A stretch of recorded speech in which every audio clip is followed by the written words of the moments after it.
Shadow Slave Chapter 76, The Abyss. When Sunny stepped beyond the western ridge of the Ashen Barrow, what greeted him was not the familiar landscape he had hoped for. Instead of a gently sloping descent leading to another flat expanse, the terrain plunged sharply downward, and where the land should have leveled off, there was nothing but a vast, plunging chasm. It wasn't a simple valley or a canyon.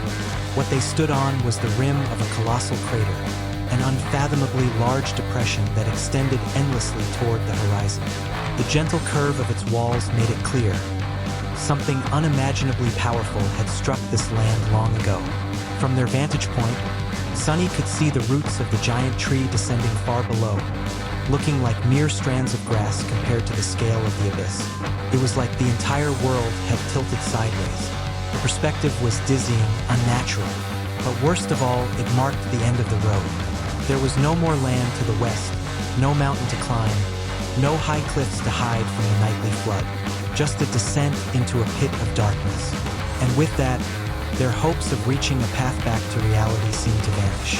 Sunny stared in stunned disbelief. This can't be it. All that effort, all that pain, just to be cornered here. He tried to imagine a workaround, a clever plan, anything, but there was no escaping the truth. The dark sea returned each night to consume the land, and without elevation, there would be no surviving it. Next to him, Nephis wore a mask of grim resignation. Her eyes, always intense, now held bitterness and defeat. Sunny tried to say something, anything, but words failed him. They stood in silence until a distant roar signaled the return of the dark tide. From the far edge of the crater, darkness swept in like a monstrous tide. Torrents of black water surged in, filling the immense basin. Before long, the gaping hollow was a churning, bottomless sea. And then it overflowed.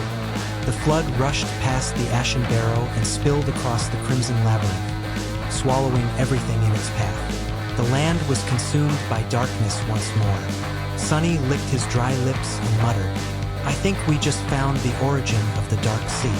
Nephis didn't answer right away. She stared at the last streaks of sunlight in the sky, then finally replied in a low, cold tone, "Let's head back." Their return was quiet. The weight of disappointment bore down on them all, but Cassie seemed particularly shaken. "It doesn't make sense," she murmured again and again. How could this be? Clutching Sunny's arm, she picked up her pace and pressed him for an answer. "Are you absolutely certain there's nothing beyond the crater? No high ground at all?" Sunny exhaled heavily. "Yeah, we checked as far as we could see. Everything just slopes down and keeps going. Only the east is safe from the sea. The Ashen Barrow sits right on the boundary." Cassie shook her head, distressed. "But I saw us reach the castle. There has to be a way." He didn't respond. What could he even say? If there was a path, it wasn't one he could see. Nephis answered for him. "Tomorrow we'll search again, and if the worst happens, we'll find a way around." Sunny froze at the thought. Going around would mean months of grueling travel through this cursed land, where every day could bring death, and every night, something even worse. The odds of survival were, well, abyssal. Abyssal. He grimaced. The falling night wasn't the time for hopeless thoughts. Tomorrow, he told himself, we'll rest. We'll try again.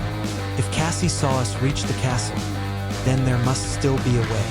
They returned to their camp just before nightfall. Lying on the cold ground, Sunny closed his eyes and let exhaustion take over. "I hope I don't dream again tonight." Then, as if jolted, he frowned faintly. "Wait, dream? Since when do I dream in this place? Oh right, there was that one. What was it about again?" The thought faded. Then so did he. Morning came, but the mood remained heavy. None of them said much. They sat in silence, staring at the ground or the slow swaying of crimson leaves above. The previous day's discovery had shaken them, and hunger gnawed at them too. Sunny's eyes wandered to the carapace demon's corpse. It was becoming tempting, but he remembered the promise he made to Cassie and held back. Eventually, Nephis broke the silence. Rising to her feet, she said with quiet resolve, "I'm going to climb the tree. Maybe from the top, I'll see something we missed. Sunny stared at the colossal trunk, suddenly aware of how impossibly tall it really was. The ashen barrow itself dwarfed every structure they'd encountered, and the tree made even that seem small. Still, it was a chance. He nodded. All right, but be careful. Watch for those flying things. If you see one, climb back down immediately. She nodded and turned to leave, then paused. Take care of Cassie while I'm gone. I'll be back in a few hours. Sunny watched her walk away, then looked for something to occupy his time. Normally, he'd begin his morning training without hesitation, but hunger dulled his motivation. Still, that's no excuse. You think you'll always fight on a full stomach? Get moving. Try the new blade while you're at it. With a groan, he stood. For the next hour, Sunny trained. The midnight shard danced in his hands, swift and sure. The curved blade was powerful yet graceful, singing through the air with deadly precision. It already felt like a part of him. Once he finished, he turned to something practical. Heading toward the Carapace Demon's remains, Sunny spent some effort extracting its soul shards. After some time, he managed to retrieve all three, stashing them in his seaweed-woven rucksack. Then he remembered something, the Transcendent Shard. One had been dropped by the Centurion, something that could empower Nephice or Cassie in a big way.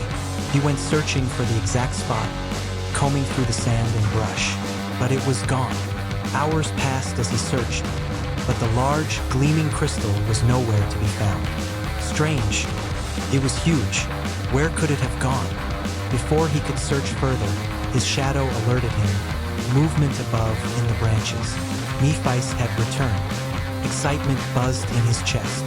Did she see something? A way out? He hurried back to camp, but stopped in his tracks. Cassie and Nephice were sitting together. Both of them held something in their hands. Their lips were red. They were chewing. They were eating the fruit of the great tree.